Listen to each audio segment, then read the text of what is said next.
Assalamualaikum warahmatullahi wabarakatuh. Apa kabar teman sehat? Di video kali ini kita akan membahas mengenai obesitas pada remaja. Obesitas adalah kondisi medis di mana lemak tubuh terakumulasi berlebihan sehingga mengganggu kesehatan tubuh. Seseorang sudah dikategorikan obesitas jika BMI-nya atau indeks massa tubuhnya melebihi 30 kg per meter persegi. Nah, yang menjadi penyebab dari obesitas ini yaitu diantaranya asupan kalori yang berlebihan, konsumsi makanan dengan kalori berlebih yang tentu saja tidak sehat bagi tubuh. Asupan kalori berlebih yaitu makan makanan yang tinggi kalori namun tidak sehat dan tidak bermanfaat bagi tubuh. Yang kedua yaitu kurangnya aktivitas fisik. Biasanya pada remaja atau pada dewasa terlalu banyak menggunakan gadget, menonton TV, atau hanya rebahan saja di kasur atau di sofa sehingga tidak ada kalori yang dibakar. Yang ketiga, faktor genetika atau faktor keturunan.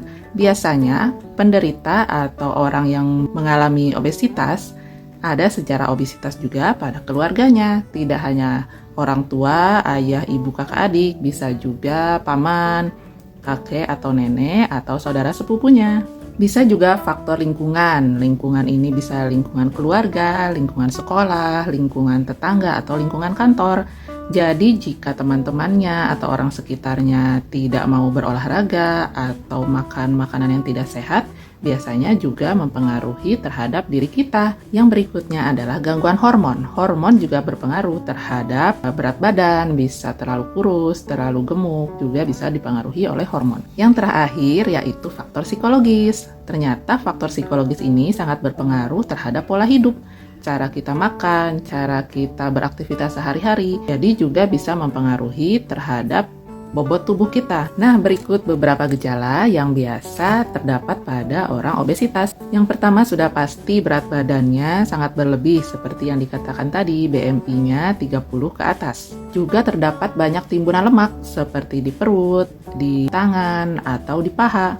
Nah, pasien obesitas ini juga biasanya terlihat sesak untuk melakukan aktivitas yang ringan saja seperti berjalan atau berbicara, biasanya pasiennya terlihat sesak atau nafasnya tidak leluasa. Penderita obesitas juga merasakan mudah lelah karena tadi itu mudah sesak.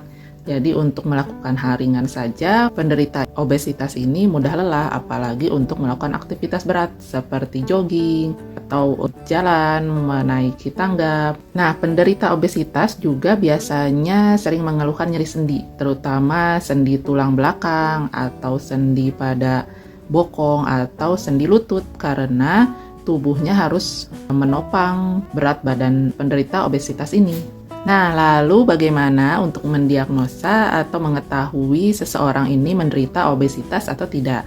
Yang pertama tadi kita sudah harus mengukur BMI-nya. Lalu kita juga bisa mengukur lingkar perut, bisa mengukur lingkar lengan atas. Itu juga salah satu untuk menentukan obesitas atau tidak. Lalu yang berikutnya kita bisa melakukan pemeriksaan fisik seperti tekanan darah, bisa juga mengukur kadar gula, bisa juga mengukur kadar kolesterol pada penderita obesitas. Nah, jika seseorang sudah diketahui menderita obesitas, lalu bagaimana pengobatan atau penata laksanaan pada penderita obesitas ini? Sudah pasti yang pertama dan utama mengatur pola makannya. Kita harus mengatur pola makan agar kalorinya tidak berlebih. Jadi makanlah makanan yang sehat dengan kalori secukupnya, tidak berlebih, dan jangan mengkonsumsi makanan yang tidak sehat.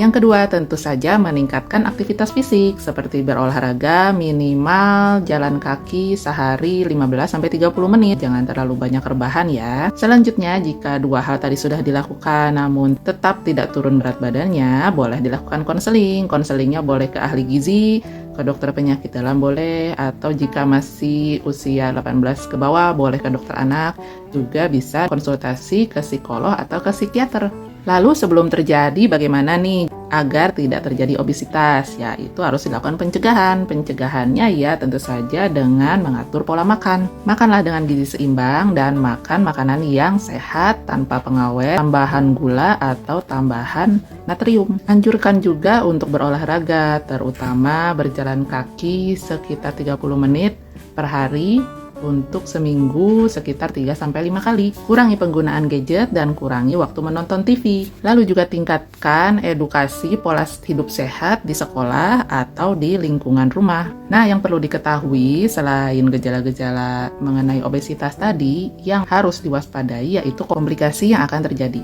Yang paling sering yaitu komplikasi pada jantung. Bisa terjadi hipertensi atau darah tinggi, juga bisa menimbulkan penyakit jantung. Penyakit jantung yang sering terjadi biasanya bengkak jantung atau sumbatan pada jantung. Lalu yang berikutnya juga bisa meningkatkan resiko diabetes atau kencing manis. Karena penderita obesitas ini kan biasanya banyak mengkonsumsi makanan yang mengandung karbohidrat.